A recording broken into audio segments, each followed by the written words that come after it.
I've got that bag. And I've got this bag. All from the bins and the Goodwill outlet. Hickory.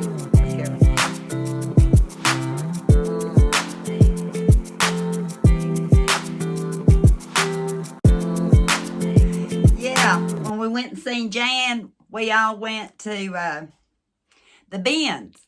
My brother goes all the time in Florida. He lives in Tallahassee, so he tells me all about the bins and stuff. And I think you might have seen a little clip of it already. I talked about it in another video, and then I had so much to do. Now I'm back. I want to get this all done. To be honest with you, in the first bag, I know of 2 items that I can really remember getting.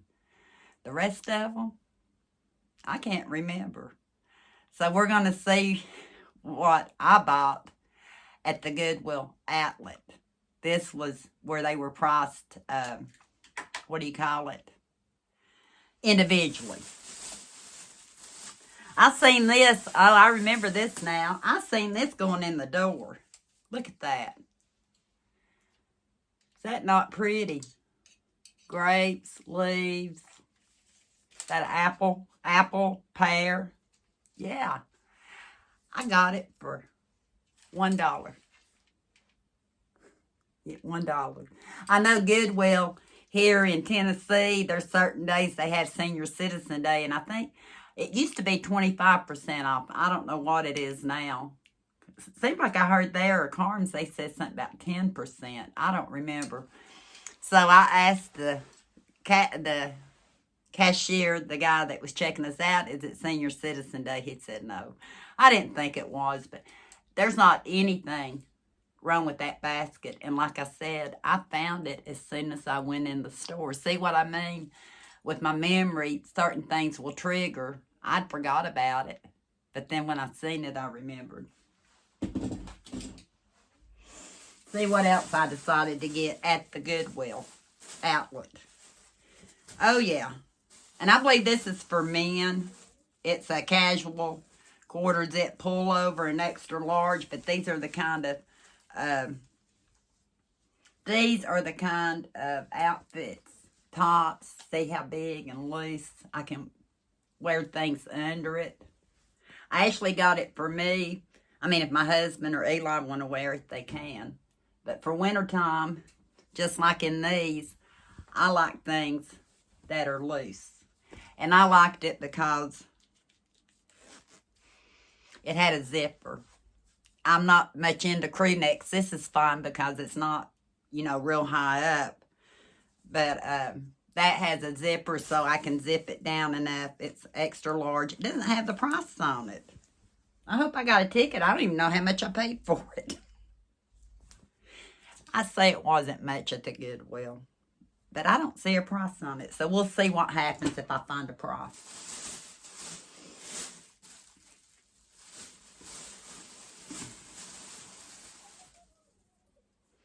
What is this? What did I get? I got a scarf. And it has paisley. I think I remember getting this now. Because I think I asked Naomi if she wanted it, and she said she had enough. But I love the print. I could not pass it up. Look at the print. And I love anything paisley, anything earth tone. I was looking to see. I don't see a price on it either. Boy, I was daring going there and not knowing prices, wasn't I? And I don't think they took it off. But I think you could probably not just wear it as a scarf, but you could probably decorate up the skirt with it. It's that big. Let me see. If you just wanted to add a little color, like I wear a lot of black. I don't know. It's cute. Anyway, I got it. And nothing else that'll cover my head good, right? Let me see how many more items. These This is something I should have remembered getting this. Jan tried to get it. Mama tried to get it. And I said, no, it's mine. It's mine unless it doesn't fit. I think it's going to fit, though, because I got it in extra large. I think I'm going to be good on that. And look, oh, yeah, goodies. Goodwill has, you know, the tag thing right here. And I didn't even see that on a lot of them, where the color of this little tag thing right here tells you the price. I should show it to you. It's a dress. Look at that. I love it. Hang on just a second. Let me see. I'm in my pantry room. It's quieter in here. Let me see. Can you see it? How much more country looking, vintage looking can you get than the print? Look at that. I love it. I love it. Let's hope it fits. Let me move you back.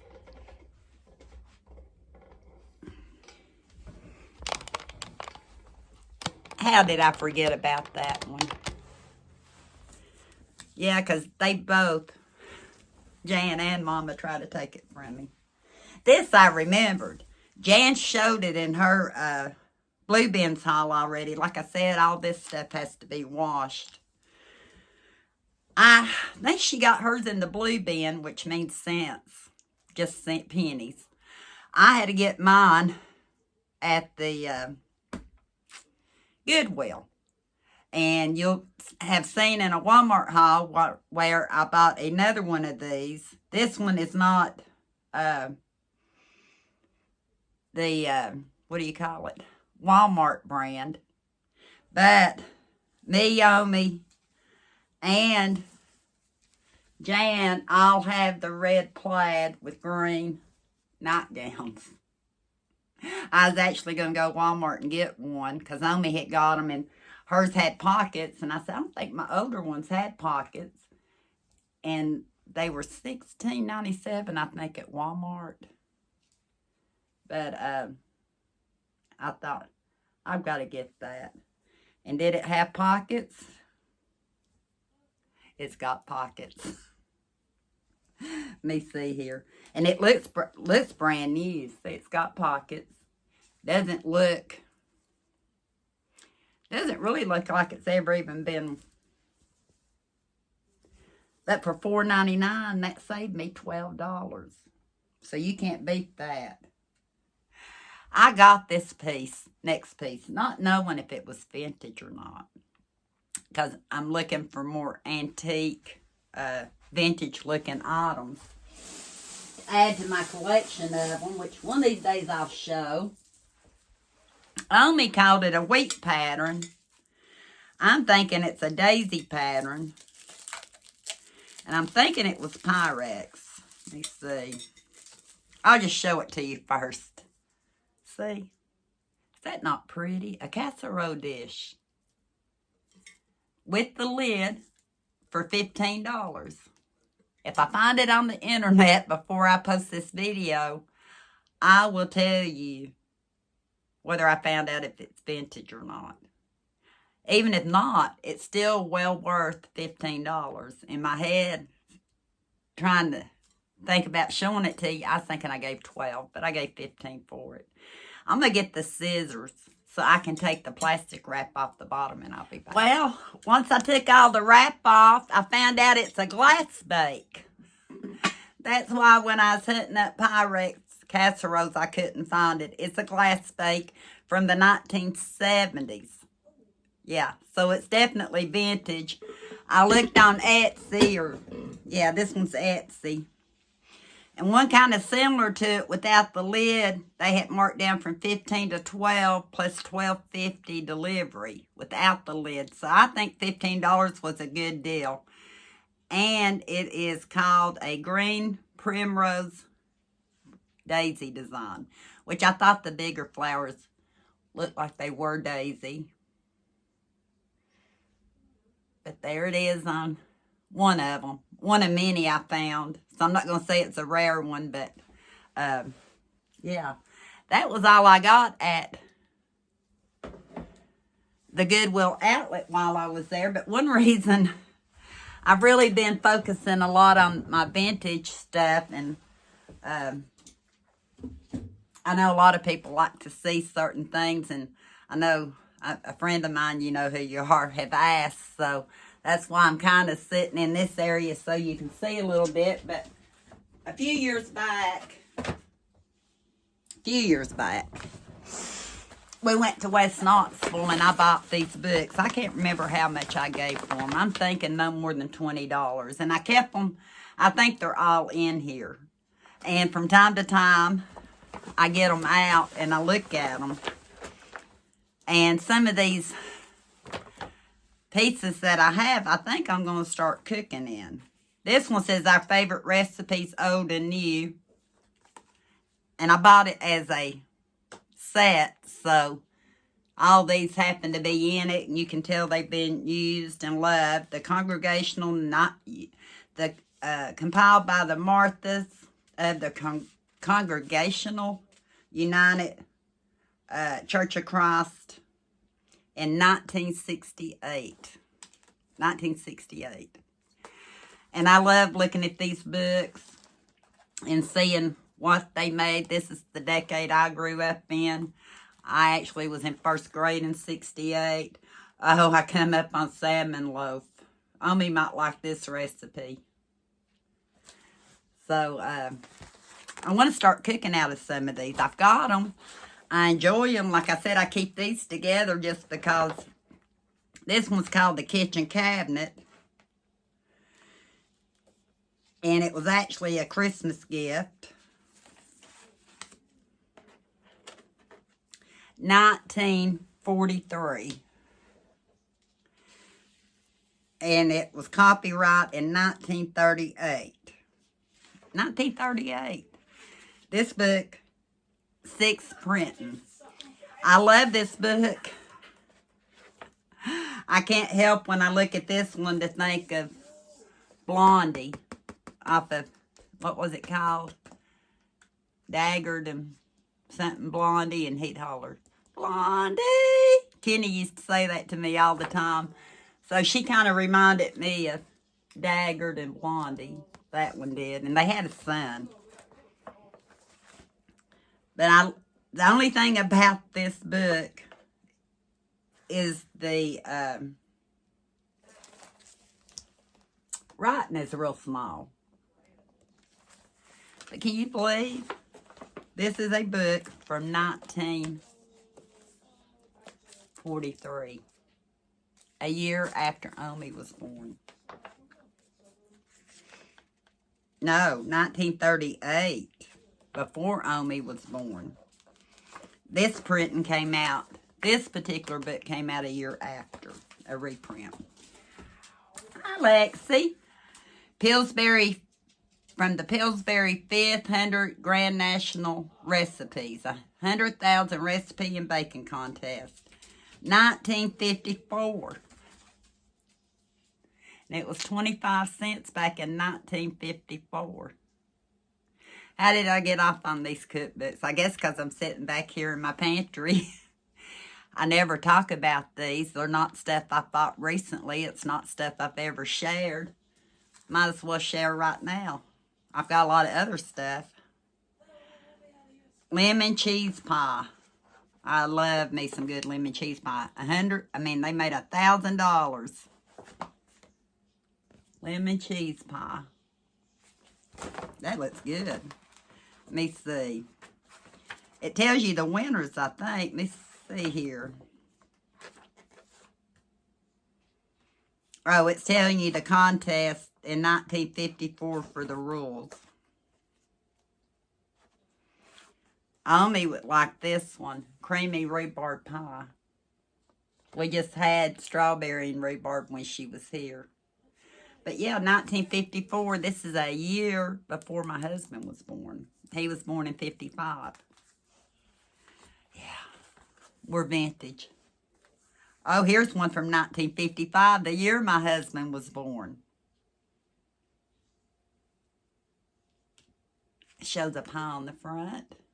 And who doesn't love Pillsbury? I grew up with Pillsbury. All the pictures are black and white. There's some bread. Two-tone loaves. It says a creamy, smooth cornmeal bake. Of course, you're going to use Pillsbury in all these recipes. Let me see here. I just love the vintage look. And it seems like the older I get, the more I start looking back. I'll keep these in this bag and I'll know y'all done seen them. A world of good eating. Recipes from around the world.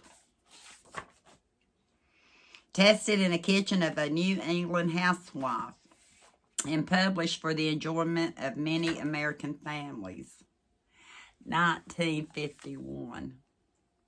To some people, food is something to eat. Nothing more. To others, it's a poem, an adventure. It is color, nostril tingling, smells, mouth watering, taste, an idea to stir the imagination. But I love these. Stuffed roulettes. These must be China. And this book does actually have color. I would call it like watercolor. And it's got a German recipe. I'm going to have to try it. Oh, it's got donuts. Omi used to make homemade donuts all the time when I was growing up.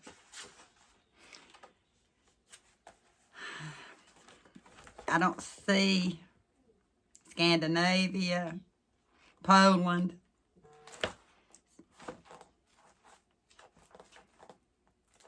I think I'm just going to have to go through France, British Isles. I was trying to see if it had, what do you call it, oh, it does have it, 55 to 66.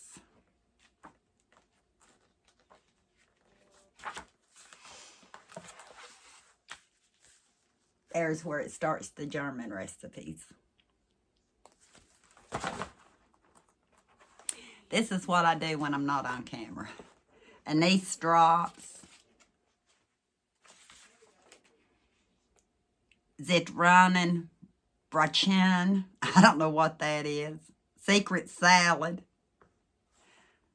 Pepper nuts. Potato dumplings. Omi can tell me it looks like they look like they're handwritten, but yeah. A world of good eats. Royal cookbook. Royal baking powder. Wonder when it was done. I'm never going to get my other haul done. Look how small the words are, but they're still really dark enough I can see them. And like I said, I've been through these books many times. I need to start using them. How to measure. 1927. Contains no alum, leaves no bitter taste. Talking about the Royal baking powder. Do they even still make Royal baking powder anymore? I need to look and see. I don't know if they do or not. They even have a pickle recipe, a chow chow recipe, tomato ketchup, pickles, all kinds of recipes in here. So we can see what people ate in what, 1920 something? 1927. Dr. Price's cookbook. The Price Baking Powder Factory. Is there such a thing anymore in Chicago, the Price Baking Powder? This one actually has a little bit of something in it. 1929. 5-minute biscuits. And it's mainly a little booklet, just chock full of recipes without the picture. Here's what they baking powder looked like back in the day. There is the picture. I've seen 3-minute griddle cakes, light-hearted muffins, 10-minute feather cake. It does have pictures to those. I don't know, do y'all like stuff like this? I do. And I think a lot of you out there are in my age group, maybe a little younger. Send for the entire different aluminum covered recipe book. This actually has recipes in it. Must be an advertisement. Says it's one of a series. Must have come out of the Pillsbury flour. Fudge cake, baking powder biscuits, orange marmalade bread, London. I'm not sure if I see a year. But it'd have to be old if it's in this Dr. Price book. But who remembers getting little pamphlets like this in purchases? Or Omi, when she'd buy oatmeal, they used to have the little tumblers in them. And that was like a treat, an extra something something. Frozen foods, how to prepare, package, and cook by General Electric. I should show them to you first. Even though I've looked at these a million times. I can't remember dates and stuff. I just know they're old. And it tells you everything that can be frozen. Rules to follow. Look and see if this one had a date on it. It has a table of contents. That's what I was trying to think of earlier. Table of contents. It does have that. It's not saying. If it is, I don't see it. But I'm pretty sure it's pretty old. Sometimes you can't. No, that picture. But it has pictures like this in it. So I'm going to enjoy looking at that one again. And this is where I show you the biggest book. Magic Chef Cooking. Remember, I think Omi's first microwave was a Magic Chef. Look at the pictures.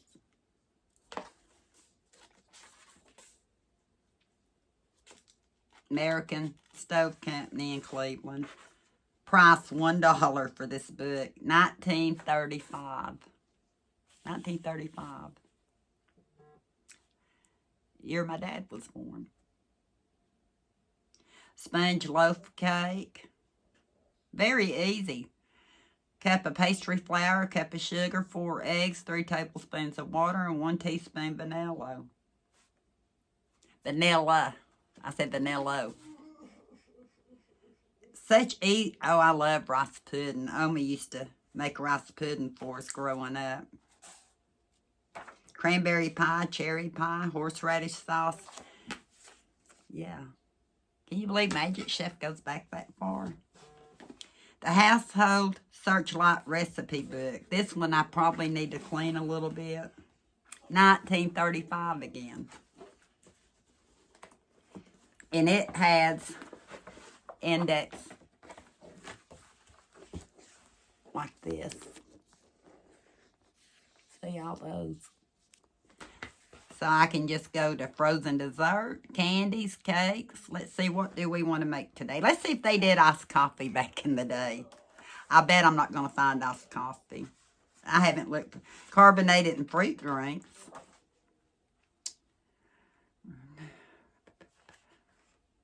I don't see anything about coffee.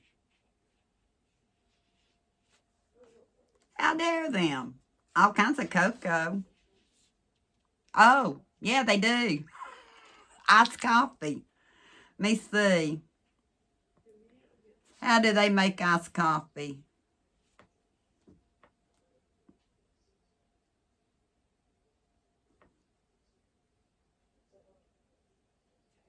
I'm going to have to turn it off. I was looking at these coffee recipes. One of them says egg. Rinse coffee pot with boiling water. Measure coffee in pot. Allow 1 tablespoon coffee for each cup of water. Combine coffee with slightly beaten egg, using 1 egg for each 8 tablespoons of coffee. Now, why would you put an egg in coffee? Pour measured amount of freshly boiling water over coffee and egg. Heat to boiling. Boil 3 minutes. Strain and serve at once. Why would you put an egg in your coffee? I've never heard of that. Have you? Don't know about that. Don't know if I might have to look it up on YouTube and see exactly, because I'm not picturing egg and coffee why you do it. But anyway, that's why I've been having renewed interest in the last few years in vintage cookware. And talking about coffee, I have a 1960-something pot that reminded me of Omi's. She thinks it was electric. I'm thinking it was stovetop. But she had an old cornware dish in the blue cornflower. But I found a different type of coffee pot from the 1960s a few months back. And I'll come back. Don't think I'm going to do the egg recipe, but I'll come back and show you what I found out about it and how to use it. Yeah, this video got a little long. Still haven't showed you the the bins, but I will. I hope you enjoyed this little chit-chat of cookbooks and what I got at the Goodwill outlet. Still haven't found my receipt. I did look for all that stuff when I stopped the video. But I did find out this is 1970s Primrose Daisy. And I love it. And I'll be using it. Probably have to find a 70s recipe for that one. I was cooking in the 70s. Thank you for watching. I'll be back. Until next time.